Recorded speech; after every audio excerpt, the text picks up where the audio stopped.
too popular, it can be such a...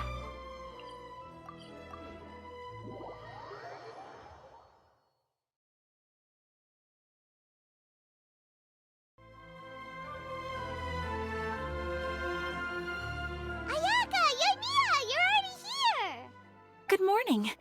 Xavier said yesterday afternoon went well. Yeah, and how about you, Ayaka? What were you up to yesterday? After we split up, Ayato went to see Udex Nervillette at the Palais Marmonia.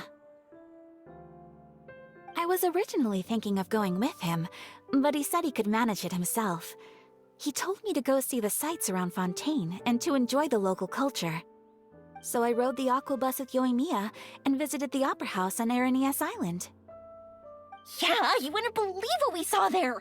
2 mechanical puppets that were dancing together! You've already seen them, right?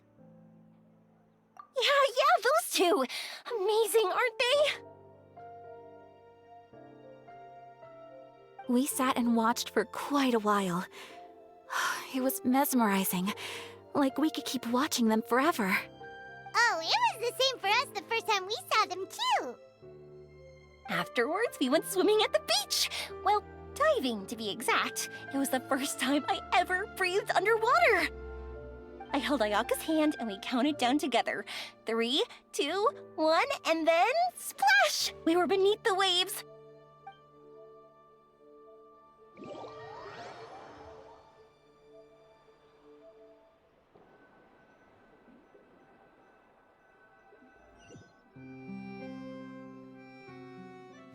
At first, I didn't dare to open my mouth. But once I couldn't hold my breath any longer, I decided to take a big breath in. Turns out the water wasn't as salty as I imagined. It didn't really taste like anything at all. Before I knew it, I was breathing like normal down there. It was an amazing feeling. Ayaka said I was too nervous and needed to loosen my grip. She got used to everything way faster than I did. I knew that the Traveler could do it, so I had no doubt we could do it too. That helped me feel at ease as soon as we dove in. The underwater world in Fontaine truly is beautiful. I love seeing the romaritime flowers blossoming underwater, like little candles lighting up the streets at night. Yeah, and there were so many creatures that we've never seen in Inazuma. Like those fish that shimmer like a sword blade. Whoosh! Oh, and those big fish that call when they see people. Ooh. Oh, you mean Hunter's Rays and Blubber Beasts. I just love the name Blubber Beast. Just wait till Pops and the others hear about this. They probably won't believe a word I say.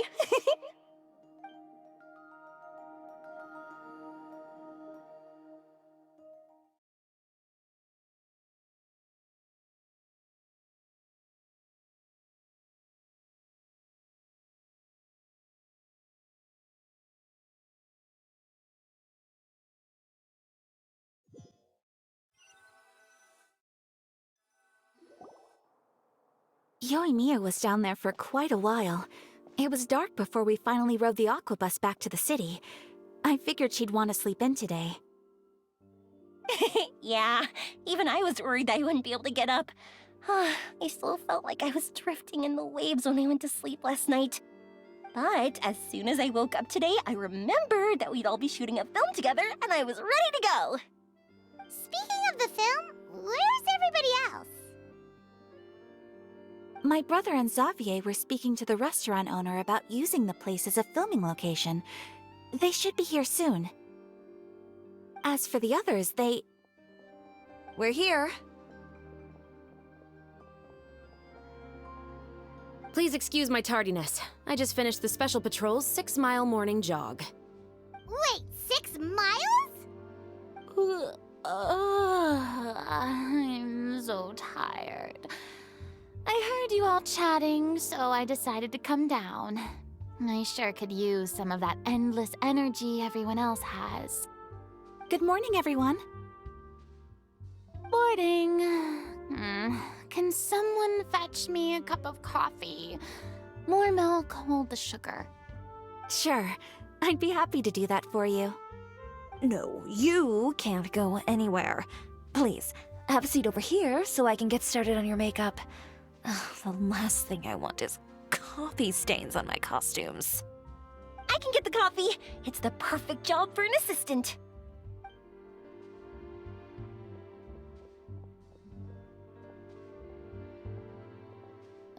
So much energy.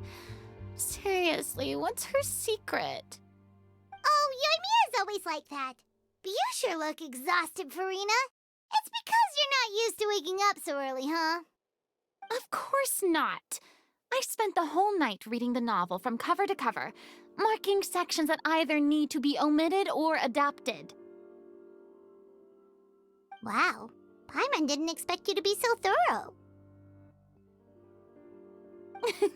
Well, I was the biggest star in all of Fontaine after all. It takes more than just a pretty face to earn a reputation like that. I know how to get serious when the situation calls for it. I went all out when I was acting as an Archon, so why wouldn't I do the same for my own life? Here's your coffee, Director Farina.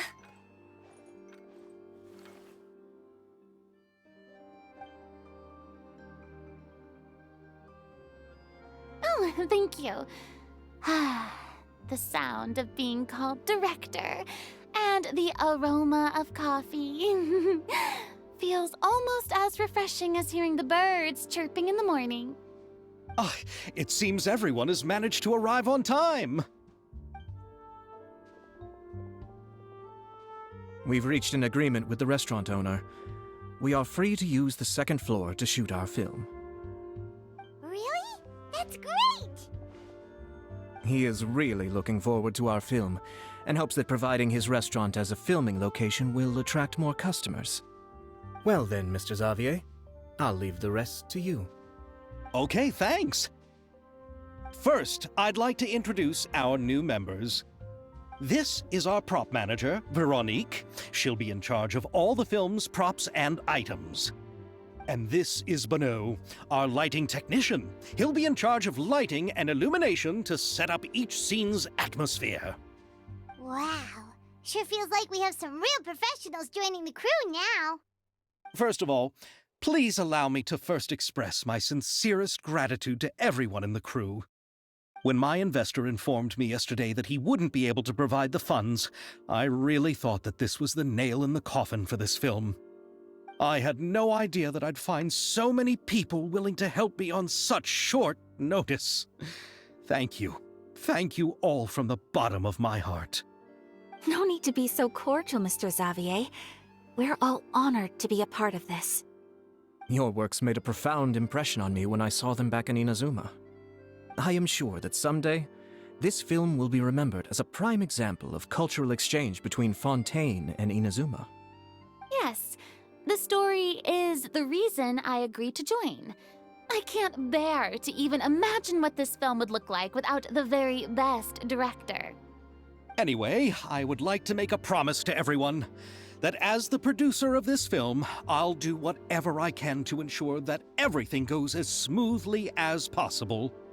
This is not just my film. It also embodies the thoughts and feelings of every person here, as well as the endless effort we are about to pour into it. So, without further ado, the Two Musketeers will officially begin filming now! You may take it from here, Director Farina. All right, listen up, everyone.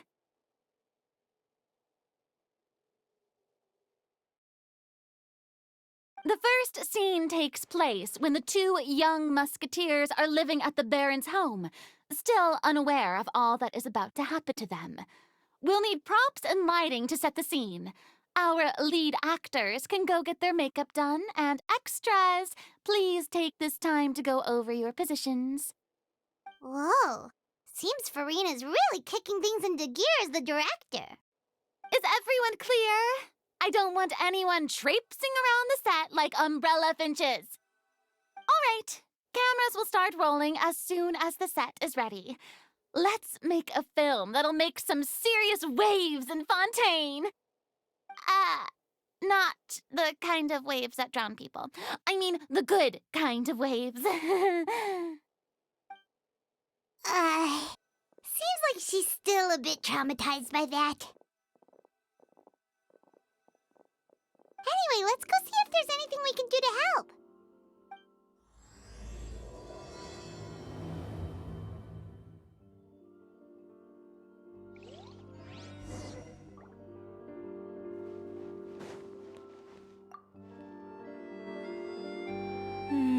Ayaka has mentioned you to me before.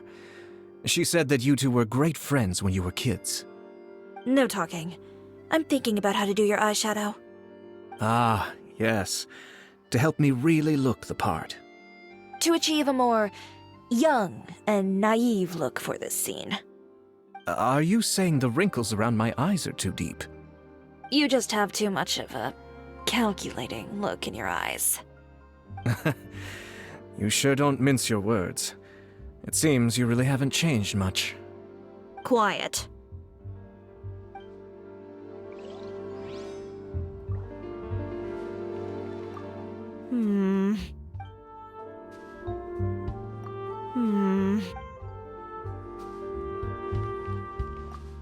Ah, so this is what a musket looks like. Not exactly.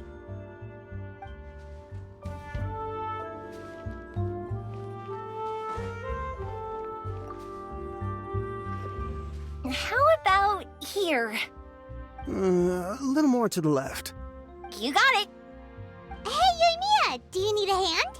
No, I'm fine. You know, doing the lighting is kind of like designing a fireworks show. It's interesting to imagine what kind of atmosphere the lights will create. I heard that the Traveler will be operating the camera and Paimon will be the clapper loader, right? Those roles are just perfect for the two of you. Really? Is that because it'll be easy for Paimon to hold the clapperboard while flying? Well, sure, there's that, but that's not exactly what I meant.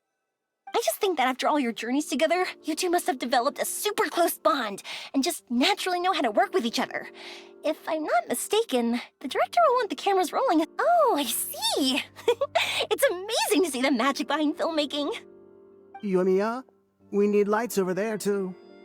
Oh, on it! I've got to get back to work. Chat with you later. Oh, it's exciting to see so many people working together to bring the film to life.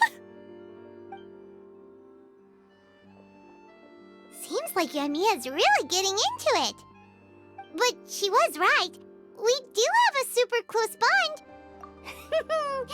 Paimon's really happy to hear that.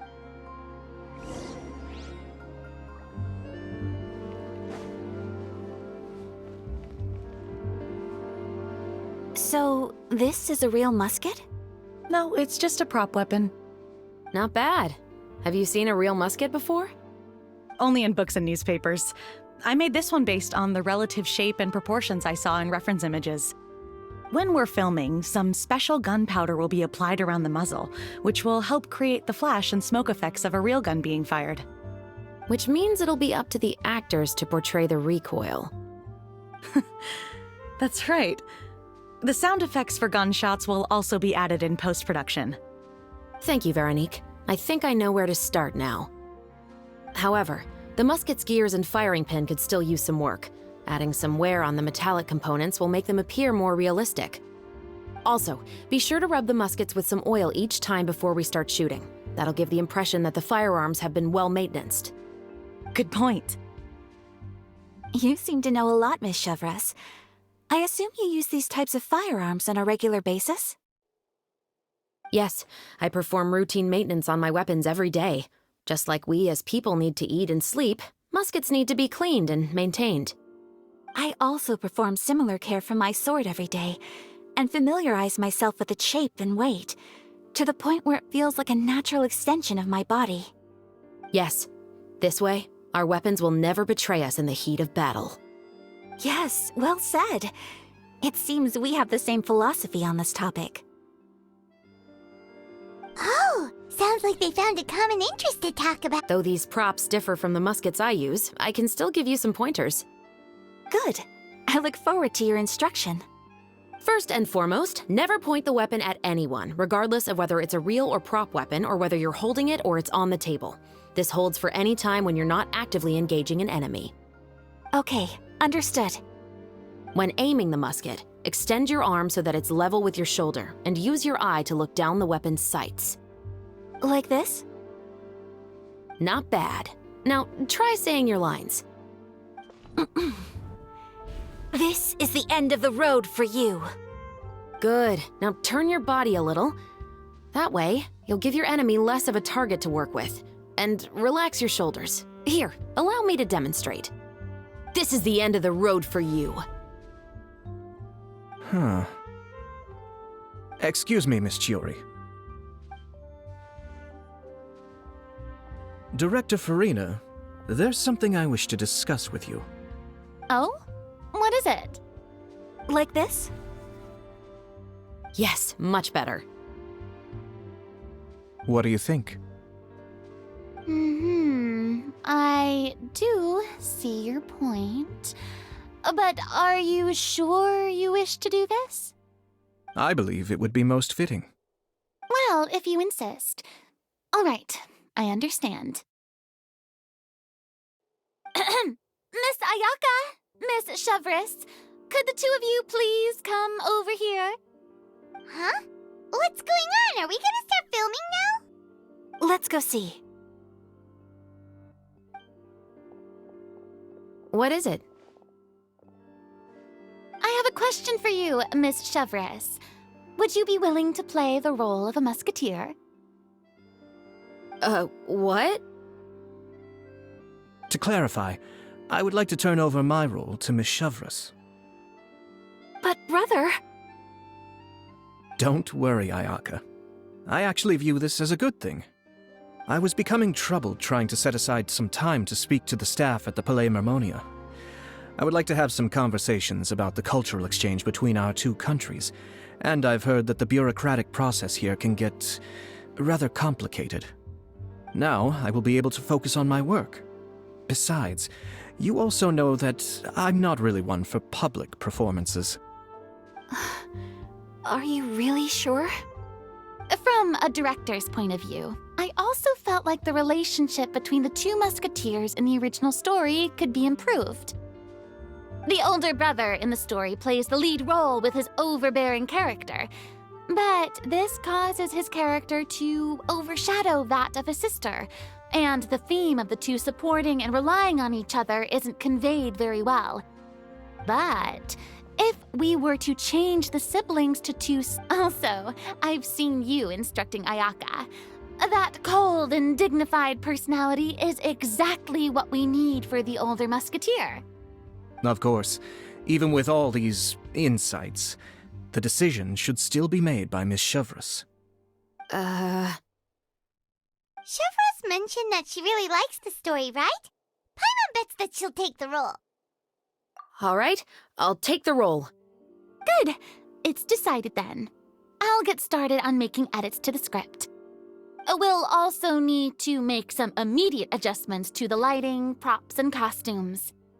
I have a feeling that our adaptation will be even better than the original story. You're doing a great favor for me, Miss Chevres. You have my gratitude. Don't mention it. I like this character, so if anything, I should be the one thanking you. Well, since my brother is the one who brought up the idea, I suppose there's no need to worry. Let's go, Miss Chevres. I look forward to working with you. Please, just call me Chevres.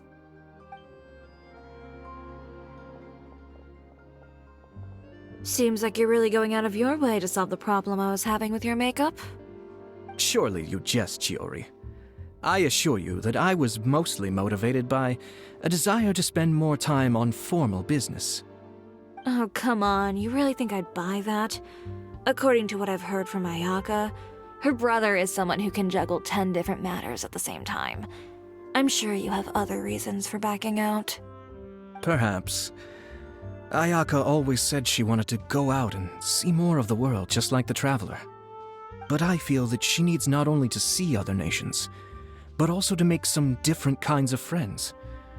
I think it would be harder for her to make new connections with me constantly by her side. I would like to give her some space. Alright, go on. Spoil her some more. Ayato, it's too bad you're stepping down from the role. Paimon really wanted to see you act as a musketeer. No need to poke fun at me. I'd wager that you also felt that I wasn't the best candidate for the role. It's a little hard for Paimon to imagine you saying those lines. Yes, I've made an appointment to meet some people from the Palais Mermonia. Now, I will have some more time to prepare. Traveler, get the camera ready. Paimon, get the clapperboard. Actors, to your positions. We're about to start shooting the first scene. Go on now. And please take good care of Ayaka. Yep, don't worry. Thank you. I look forward to seeing the film when it's finished.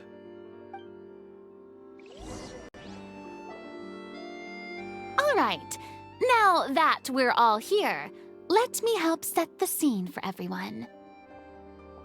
The first scene takes place when our two main characters are still living at the Baron's estate. They've been ostracized and verbally abused by others in the household, but they still have no idea why. We want to capture how naive and innocent they are despite their pain. Chevres will be playing the role of the older sister, Tulip, and Ayaka will be the younger sister, Iris. Be sure to get close-ups of the main characters at the right moment. Silence on the set! Lights! Camera! Action! Let's go! Tulip, Mother's been out for quite a while now. Perhaps she went to pick some flowers on the way home. You know how she loves flowers. Iris, Tulip! I'm home! Mother! You were out for so long, we were beginning to worry about you. I'm sorry, but I'm back now, safe and sound. Here, I brought your favorite treat. Mother, what are those bruises on your hand? Huh? What bruises? Oh, I must have bumped into something while I was working yesterday. But I didn't notice them this morning. Then perhaps they're from when I accidentally tripped when I was out just now. By the way, did you have fun playing at home? What's the matter, Iris? Well, we've realized that no one really wants to play with us. They even took Iris's doll and spat at us. And they even called us names. They said we were... Shh. It's all right. Don't worry. Girls, listen to me. It doesn't matter what anyone says. Don't listen to them. No one can define you with such words. You both have wonderful lives ahead of you. Just like your names. You will both blossom like beautiful flowers. Maybe your time to blossom hasn't quite come yet, but one day, you two will bloom more beautifully than anything else. Don't let the soil you're in now ruin your future beauty. Understand? My dear daughters. And cut! Not bad. The actors' emotions were all on point. Let's keep that take. Also, if our clapper loader could avoid shouting at the start of the scene next time. Oh, got it. Great. I was a little worried that my nerves would get the better of me. What about you, Chevres? I felt fine. The lines weren't too difficult at all. Seems like Farina must have adapted the role nicely. You two were great. I couldn't tell it was your first time acting in a film. You should have more confidence. Thank you for your encouragement. Positions, everyone! We'll move on to the next scene after we try a few more camera angles.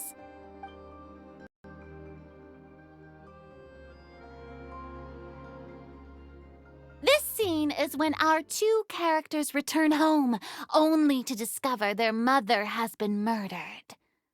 Ready? Lights! Camera! Action! Mother, we're back! Mother?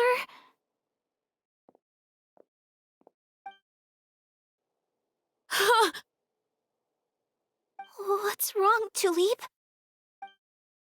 Iris, stay away! Huh? Why? What's... Mother! Mother... She's...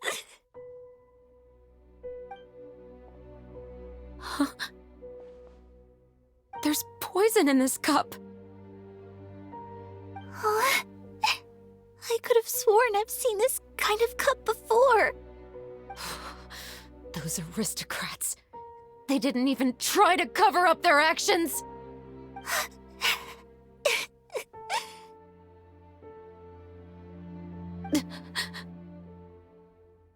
Iris, we need to leave this place.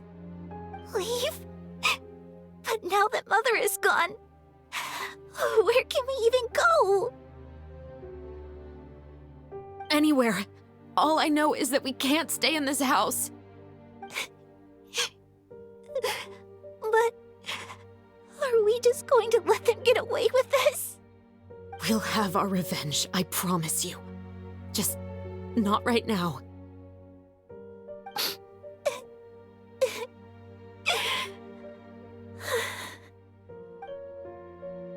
Come on, let's go. No, wait. We can't just leave Mother here like this. At least let me leave this rose with her. That's why we went out in the first place. To buy her this flower.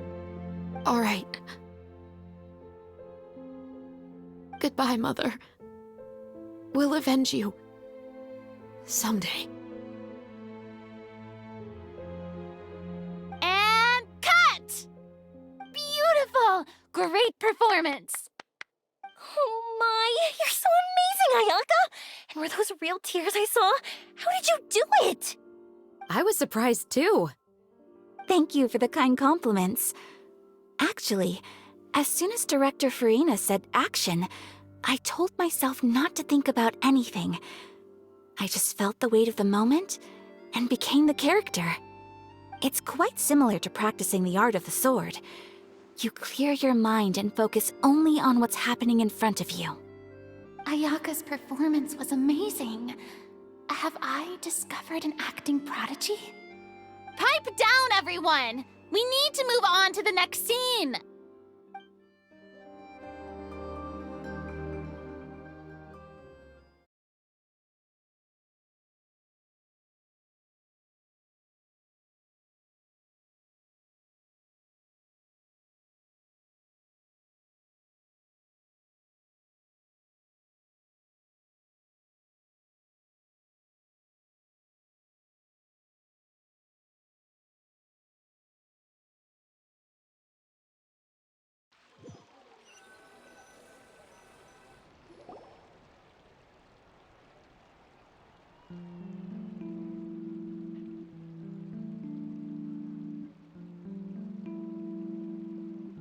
Huh? Are we done already? But Paimon wants to keep playing with the clapperboard. How do you feel, Traveler? Is your arm sore from holding the camera all day? Good work, you two. You too, Shivers. You were quite the actress today. I've read this novel many times before. I have a good grasp of my character's mindset. Anyway, do you remember my request from yesterday? Oh, right! We were having so much fun that Paimon nearly forgot!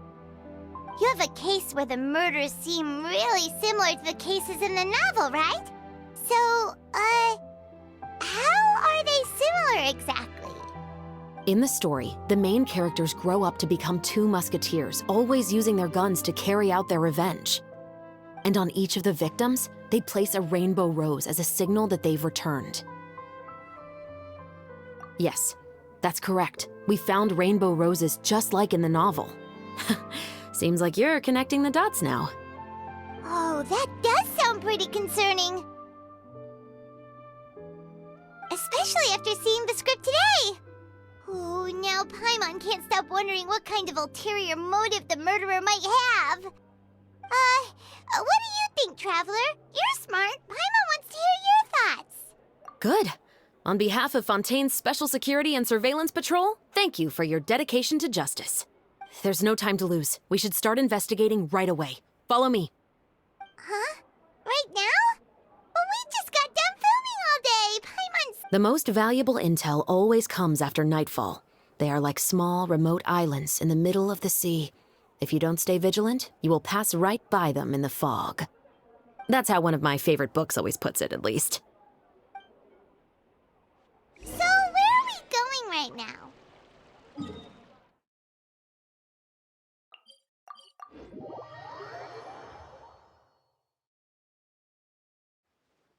Let's start by checking out some workshops that sell mechanical components. If the culprit is making their own weapons, it's very likely that they'll visit those sort of places.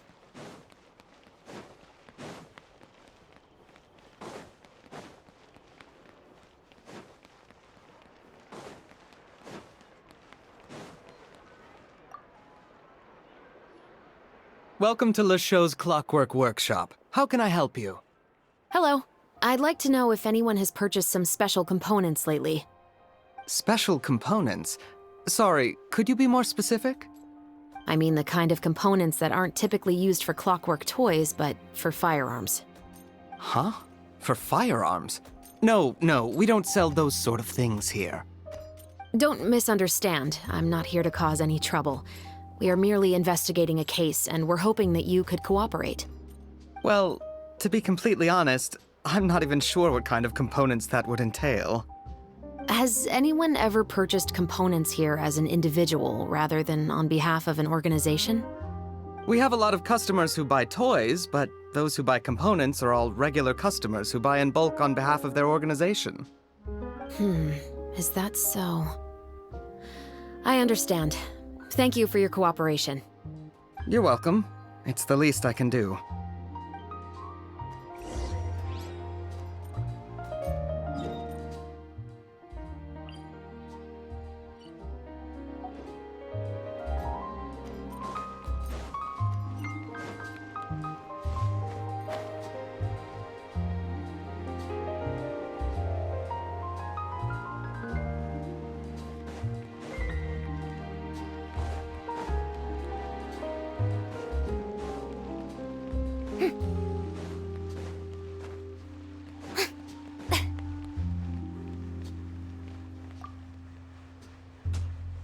Oh, hey, Chevris. Run out of oil for your musket again? Hello, Estelle. I want to know if anyone has come to your shop recently to order some firearm components. Oh, is this another case? Let me think. I don't think so. Some people have requested that I make some prop guns for the Fontanalia Film Festival, but I refused all of those requests. Oh? Why's that? Because there's no profit! I only make things here that can do some real heavy lifting. I don't have the energy to make some new molds just for the festival. Then has anybody come specifically looking for mechanical components?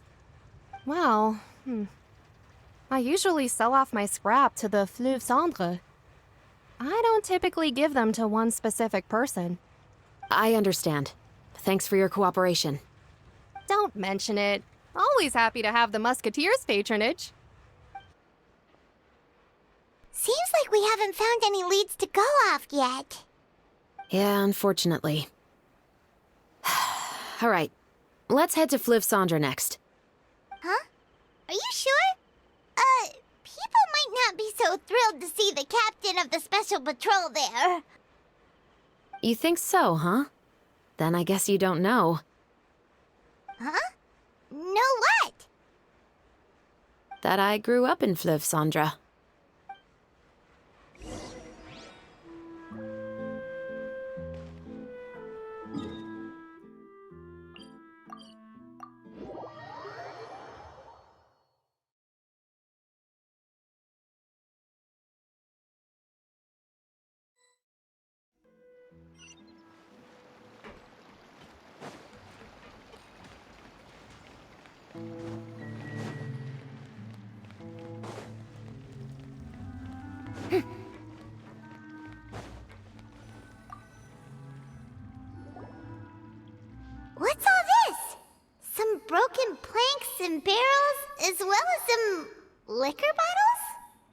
Yes, but have a closer look, Paimon. Even though somebody has purposefully tried to clean them up, these are obviously marks from musket bullets. In other words, someone was here trying to improve their shot. They were using the barrels and bottles for target practice. Could it have been the killer? Your guess is as good as mine. Although many people at Fleuve Cendre own guns, few hide the fact from others. And even fewer would go to such lengths to hide markings from practice shots. Anyway, let's go. There might be more to this.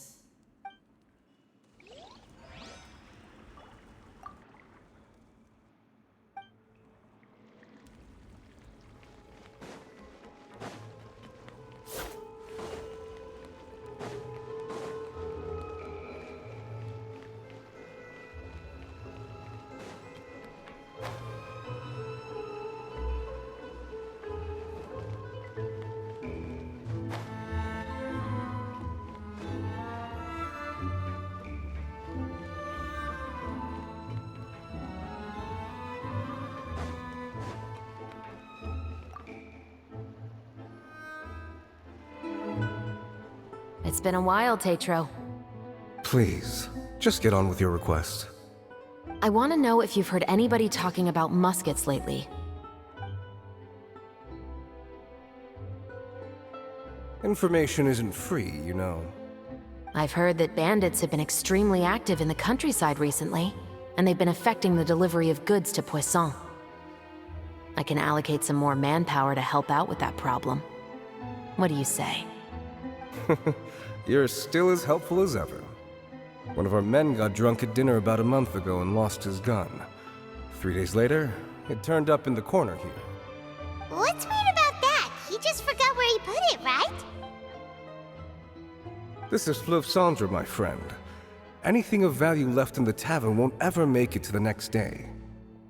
But that gun turned out to be an exception. It didn't get any new wear and tear on it, and didn't even appear to have been fired. We were quite— I suspect it came back because the weapon was already known to the guards. You mean, a criminal was afraid the Marechaussee Phantom would use the shot marks to track them down? Maybe. But if that's the case, the culprit really took great care to avoid getting caught. I didn't say anything about a criminal. In Fleuve Cendre, knowing who was killed is as easy as knowing what clothes you're wearing today. It's the guy living in the east side, isn't it? I've never liked him. Every time he's here, he just orders a drink and sits there with a nasty look in his eyes. So, who was the one who lost the gun in the first place? Don't bother. Even if you ask, he wouldn't admit to owning a gun to some strangers. Not to mention the captain of the Special Security and Surveillance Patrol. He's right. I know you grew up here, Chevres. Even though you're on good terms with the Spina, you've still been gone too long. Not many people know you here now, and a lot of people don't like the Special Patrol. I know. So take my advice and don't show your face too much around here. It's for your own safety. I'll come and go as I please, and I'm afraid I'll be appearing more often due to my work. All right. Don't say I didn't warn you.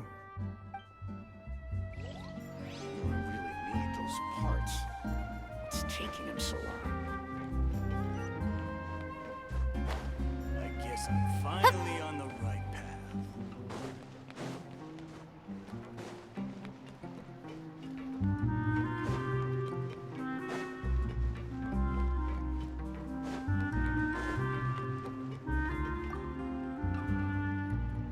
Hello, I'd like to ask some questions. I don't know anything. Don't worry, I'm not here to arrest anybody. You say that now. It's the truth. Here, take this as my guarantee. Wait, did Paimon just see what she thinks she saw? Is the captain of the Special Patrol bribing a citizen? Seems you're different from the other guards. What do you want to know? Have you heard anything related to muskets in Fleuve Cendre lately? Anything at all? Muskets, huh? All I know is that about 2 weeks ago, we started hearing some loud noises at night. So loud that it's been waking me up. Were they gunshots? Possibly. It's hard to tell around here. Someone's house collapsing, a pipe exploding somewhere, it's all the same. But the noises I'm talking about definitely happened after I fell asleep. Do you know where the noises were coming from? I don't remember clearly. Is it that you don't remember, or that you need to think about it some more? You tell me. Then please, think about it some more. She's giving her even more Mora! The noises came from the end of the Southern Waterway. I came out and had a look for myself when I wasn't sleeping well, but I didn't dare get too close. That's all I know. All right, I'll take your word for it. Thanks for the pâte de fruits.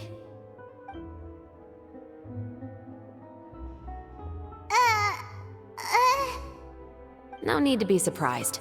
I grew up here, remember? I know how to get people around here to talk. My apologies, I'm all out of sweets. Though I do have some other tempting snacks in my custody. Fries, fried chicken, and even onion rings. But taking care of junk food is my responsibility. You're better off sticking to your normal, nutritious diet. Now then, let's keep going. Seems like that's all we'll be able to uncover for today. Paimon feels like we managed to learn a lot more here than up on the surface. Yes. Assuming that everything we found is indeed connected to our suspect, then their timeline was probably something like this. A month ago, our suspect found a gun and took it home to disassemble it. Once he'd figured out its mechanics, he brought it back. In the following weeks, he used some parts to create his own makeshift musket, and took it to the Fleuve Cendra for target practice.